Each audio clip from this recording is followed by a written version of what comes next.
S, ಇವತ್ತು ನಾನು explain ಮಾಡ್ತಿರೋದು ಇಕೋ ಸಿನಿಮಾದ ಲಾಸ್ಟ್ ಕೊನೆಯ 15 ನಿಮಿಷಗಳ ಸ್ಟೋರಿ. ಈ ಕತೆ ಕೇಳಿದರೆ ನಿಮ್ಮ ಬೆನ್ನು ಮೂಳೆಯೆಲ್ಲ ನಡುಕುಟ್ಟೋದು ಗ್ಯಾರಂಟಿ. ಯಾಕಂದರೆ ಇಲ್ಲಿ ದೆವ್ವಗಳಿಲ್ಲ, ಆದರೆ ದೆವ್ವಗಳಿಗಿಂತ ಕ್ರೂರವಾದ ಮನುಷ್ಯರಿದ್ದಾರೆ.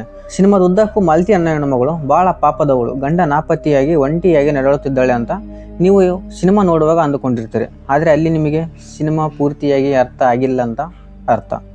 ಯಾಕಂದರೆ ಈ ಕಥೆಯ ಅಸಲಿ ಆಟ ಶುರುವಾಗೋದು ಕ್ಲೈಮ್ಯಾಕ್ಸ್ನ ಆ ಕೊನೆಯ 15 ನಿಮಿಷಗಳಲ್ಲಿ. ಎಸ್, ಜಾಸ್ತಿ ಎಳೆಯೋದು ಬೇಡ, ಡೈರೆಕ್ಟ್ ವಿಷಯ ಹೇಳಿಬಿಡ್ತೀನಿ ಕೇಳಿ. ಮಾಲತಿ ಮಲೇಷ್ಯಾದಿಂದ ಯಾಕೆ ಬಂದಳು? ಕುರಿ ಯಾಚನೆ ಹೇಳೋ ಕಥೆ ಪ್ರಕಾರ ಅವಳು ಕಷ್ಟದಲ್ಲಿದ್ದಾಗ ಇವನು ಕಾಪಾಡಿ ಕರ್ಕೊಂಡು ಬಂದ ಅಂತ. ಆದರೆ ಅದು ಪಕ್ಕಾ ಸುಳ್ಳು. ಯಾಕಪ್ಪ ಅಂತಂದರೆ ಮಲೇಷ್ಯಾದಲ್ಲಿ ಮಾಲತಿಗೆ ಸುಂದರವಾದ ಸಂಸಾರ ಇರುತ್ತೆ.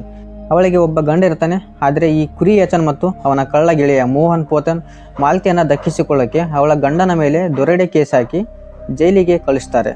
ಆದರೆ ಇಲ್ಲಿ ಆ ಮಾಲತಿಯನ್ನು ನಂಬಿಸಿ ಕೇರಳದ ಈ ದಟ್ಟ ಕಾಡಿನ ಮಧ್ಯೆ ಇರೋ ಮನೆಗೆ ಎತ್ಕೊಂಡು ಬರ್ತಾರೆ. ಇದು ಮಾಲತಿಯ ಜೀವನದಲ್ಲಿ ನಡೆದ ಅತಿ ದೊಡ್ಡ ಧ್ರುವ. ಈ ಸಿನಿಮಾ ಪೂರ್ತಿ ಕುರಿ ಯಾಚನ್ ನಾಪತ್ತೆಯಾಗಿದ್ದಾನೆ, ಎಲ್ಲೋ ಅಡಗಿಕೊಂಡಿದ್ದಾನೆ ಅಂತ ಪೊಲೀಸರು ಇಡೀ ಕಾಡನ್ನು ಹುಡುಕಿ ಜಾಲಾಡ್ತಿರ್ತಾರೆ. ಆದರೆ ಇಲ್ಲಿ ಸತ್ಯ ಏನಂದರೆ ಕುರಿ ಯಾಚನ್ ಆ ಮನೆಯ ಪಕ್ಕದಲ್ಲಿ ಇರೋ ಒಂದು ಕತ್ತಲೆಯ ಗುಹೆಯಲ್ಲಿ ಬದುಕಿದ್ದಾನೆ. ಆದರೆ ಅವನು ಅಲ್ಲಿ ಆರಾಮಾಗಿಲ್ಲ, ತನ್ನ ಹೆಂಡತಿಯಿಂದಲೇ ಬಂದಿಯಾಗಿದ್ದಾನೆ.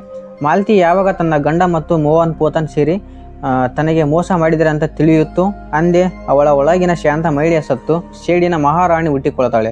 ಕುರಿ ಯಾಚನ್ ತನ್ನನ್ನೇ ಪ್ರೀತಿಸುತ್ತಿದ್ದ ನಾಯಿಗಳ ಮಧ್ಯೆ ಇವತ್ತು ಹೆಣದಂತೆ ಬಿದ್ದಿದ್ದಾನೆ. ಅಲ್ಲಿರೋ ಅತಿ ದೊಡ್ಡ ಮಿಸ್ಟ್ರಿ ಅಂದರೆ ಆ ಬೇಟೆ ನಾಯಿಗಳು ಕುರಿ ಯಾಚನ್ ಆ ನಾಯಿಗಳನ್ನು ಪ್ರಾಣಕ್ಕಿಂತ ಹೆಚ್ಚಾಗಿ ಪ್ರೀತಿಸುತ್ತಿದ್ದ, ಅವಕ್ಕೆ ಟ್ರೈನಿಂಗ್ ಕೊಟ್ಟಿದ್ದ. ಆದರೆ ಮಾಲತಿ ಆ ನಾಯಿಗಳ ಸೈಕಾಲಜಿಯನ್ನೇ ಬದಲಿಸಿಬಿಡ್ತಾಳೆ. ಇಲ್ಲಿ ಇವತ್ತು ಆ ನಾಯಿಗಳು ಕುರಿ ಯಾಚನ್ನ ಯಜಮಾನ ಅಂತ ನೋಡಲ್ಲ, ಬದಲಾಗಿ ಒಂದು ಬೇಟೆ ಅಂತ ನೋಡ್ತವೆ. ಕುರಿ ಯಾಚನ್ ಗುಹೆಯಿಂದ ಹೊರಗೆ ಬರೋಕ್ಕೆ ಟ್ರೈ ಮಾಡಿದರೆ ಇದೇ ನಾಯಿಗಳು ಅವನನ್ನು ಕಚ್ಚಿಕೊಳ್ಳೋಕ್ಕೆ ಸಿದ್ಧವಾಗಿರ್ತವೆ. ಮಾಲತಿ ಆ ನಾಯಿಗಳ ಕುತ್ತಿಗೆಗೆ ಊಟದ ಬಾಕ್ಸ್ ಕಟ್ಟಿ ಗುಹೆ ಒಳಗೆ ಕಳಿಸ್ತಾಳೆ. ತನ್ನನ್ನೇ ಬಂಧಿಸಿರೋ ಪ್ರಾಣಿಗಳ ಕೈಯಿಂದ ಊಟ ತರಿಸಿಕೊಳ್ಳೋ ಪರಿಸ್ಥಿತಿ ಕುರಿ ಯಾಚನಿಗೆ ಬಂದಿದೆ ಅಂದರೆ ಮಾಲತಿಯ ಸೇಡು ಎಷ್ಟಿರ್ಬೋದು ಅಂತ ಸ್ವಲ್ಪ ಯೋಚನೆ ಮಾಡಿ. ಇನ್ನು ಈ ಕೆಲಸಗಾರ ಪಿಯೂಷ್ ಬಗ್ಗೆ ಕೇಳಿ. ಇವನು ಬರೀ ಅಮಾಯಕ ಕೆಲಸಗಾರನಲ್ಲ, ಬದಲಾಗಿ ಕುರಿ ಯಾಚನ್ನ ನಂಬಿಕಸ್ಥ ಬಾಡಿ ಗಾರ್ಡ್ ಆಗಿರ್ತಾನೆ. ಇಲ್ಲಿ ತನ್ನ ಯಜಮಾನ ಎಲ್ಲಿ ಹೋದ ಅಂತ ಹುಡುಕೋಕೆ ಮಾರು ವೇಷದಲ್ಲಿ ಈ ಮನೆಗೆ ಬಂದು ಮಾಲತಿಯ ಮೇಲೆ ನಿಗಾ ಇಟ್ಟಿರ್ತಾನೆ. ಕೊನೆಗೆ ಅವನಿಗೆ ನಾಯಿಗಳ ಮೂಲಕ ಗುಹೆಗೆ ಊಟ ಕಳಿಸೋದು ಗೊತ್ತಾಗುತ್ತೆ. ಮಾಲತಿಯನ್ನು ಕೊಲ್ಲೋಕೆ ಕತ್ತಿ ಎತ್ತಿದಾಗ ಮಾಲತಿ ತನ್ನ ಅಸಲಿ ಪವರ್ ತೋರಿಸ್ತಾಳೆ. ಅವಳು ಒಂದು ಕಣ್ಣಿನ ಸನ್ನೆ ಮಾಡಿದರೆ ಸಾಕು, ಆ ಭಯಾನಕ ನಾಯಿಗಳು ಪಿಯೂಷ್ನನ್ನು ಸುತ್ತುವರಿಯುತ್ತವೆ. ಇಲ್ಲಿ ಈಗ ಪಿಯೂಷ್ ಅತ್ತ ಮಾಲತಿಯನ್ನು ಕೊಲ್ಲೋ ಆಗಿಲ್ಲ, ಇತ್ತ ಯಜಮಾನನನ್ನು ಉಳಿಸಿಕೊಳ್ಳೋ ಆಗಿಲ್ಲ.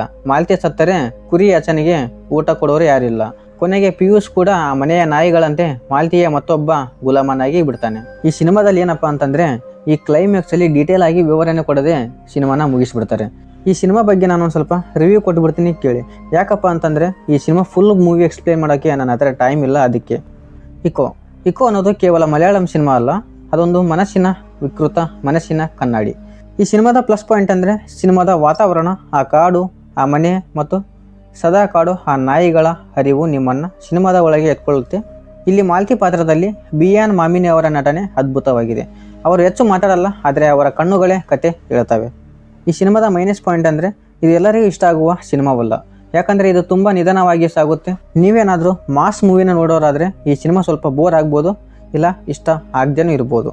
ಇಲ್ಲಿ ಏನಪ್ಪ ಅಂತಂದರೆ ಕ್ಲೈಮ್ಯಾಕ್ಸ್ ನೇರವಾಗಿ ಉತ್ತರವನ್ನು ಕೊಡಲ್ಲ. ನೀವು ಎಷ್ಟರ ಮಟ್ಟಿಗೆ ಈ ಸಿನಿಮಾವನ್ನು ಗಮನಿಸಿದ್ದೀರ ಅನ್ನೋದರ ಮೇಲೆ ಈ ಸಿನಿಮಾ ನಿಮ್ಮನ್ನು ಕಾಡುತ್ತೆ. ನೇರವಾಗಿ ಹೇಳಿಬಿಡ್ತೀನಿ, ಈ ಸಿನಿಮಾ ಹೆಂಗಪ್ಪ ಅಂತಂದರೆ ಪಾಪದ ಕೂಡ ತುಂಬಿದ ಮೇಲೆ ಅದು ಒಡೆಯಲೇಬೇಕು. ಕುರಿ ಯಾಚನ್ ಅಂದುಕೊಂಡಿದ್ದ ತಾನು ಬಲಶಾಲಿ ಅಂತ, ನನ್ನ ಹತ್ತಿರ ನಾಯಿಗಳಿವೆ, ದುಡ್ಡಿದೆ, ಅಧಿಕಾರವಿದೆ ಅಂತ. ಆದರೆ ಒಬ್ಬ ಅಸಹಾಯಕ ಮಹಿಳೆಯನ್ನು ಕೆಣಕಿದಾಗ ಅವಳೇ ನನ್ನ ಪಾಲಿಗೆ ಶನಿ ಆಗ್ತಾಳೆ ಅನ್ನೋದನ್ನು ಅವನು ಮರೆತಿದ್ದ. ನಿಮ್ಮ ಜೀವನದಲ್ಲಿ ನೀವು ನೆನಪಿಡಿ, ನೀವು ಯಾರನ್ನಾದರೂ ತುಳಿದು ಬೆಳೆದರೆ ಒಂದು ದಿನ ನೀವು ಯಾರನ್ನ ತುಳಿದು ಬೆಳೆದಿದ್ದೀರೋ ಅವರೇ ನಿಮ್ಮ ಅಂತ್ಯಕ್ಕೆ ಕಾರಣವಾಗ್ತಾರೆ. ಕಾಲ ಯಾವತ್ತೂ ಸುಮ್ಮನಿರಲ್ಲ, ಅದು ಪ್ರತಿಯೊಬ್ಬರಿಗೂ ಅವರವರ ಕರ್ಮದ ಫಲವನ್ನು ಪ್ರತಿಧ್ವನಿಯಾಗಿ ಇಕೋ ಥರ ವಾಪಸ್ ಕೊಡುತ್ತೆ. ಪ್ರೀತಿಯಿಂದ ಗೆಲ್ಲೋದನ್ನು ಕಲಿಯಿರಿ. ಧ್ರುವದಿಂದ ಕಟ್ಟಿದ ಅರೆಮನೆ ಯಾವತ್ತೂ ನಿಮ್ಮನ್ನು ಬಂದಿಯಾಗಿ ಮಾಡುತ್ತೆ ಹೊರತು ರಾಜನಲ್ಲ. ಸತ್ಯದ ಹಾದಿಯಲ್ಲಿ ನಡೆಯಿರಿ, ಆಗ ಮಾತ್ರ ನೀವು ನಿಜವಾದ ನೆಮ್ಮದಿಯನ್ನು ಕಾಣಲು ಸಾಧ್ಯ ಅಂತ ಹೇಳ್ತಾ ನನ್ನ ಈ ವಿಡಿಯೋನ ಇಲ್ಲಿಗೆ ಮುಗಿಸ್ತಾ ಇದ್ದೀನಿ. ವಿಡಿಯೋ ಇಷ್ಟ ಆಗಿದ್ರೆ ದಯವಿಟ್ಟು ಲೈಕ್ ಮಾಡಿ ಮತ್ತು ಚಾನಲ್ಗೆ ಸಬ್ಸ್ಕ್ರೈಬ್ ಆಗೋ ಮುಖಾಂತರ ನಮ್ಮನ್ನು ಸಪೋರ್ಟ್ ಮಾಡಿ ಅಂತ ಹೇಳ್ತಾ ಮತ್ತೆ ಸಿಗ್ತೀನಿ ಮುಂದಿನ ವಿಡಿಯೋದಲ್ಲಿ.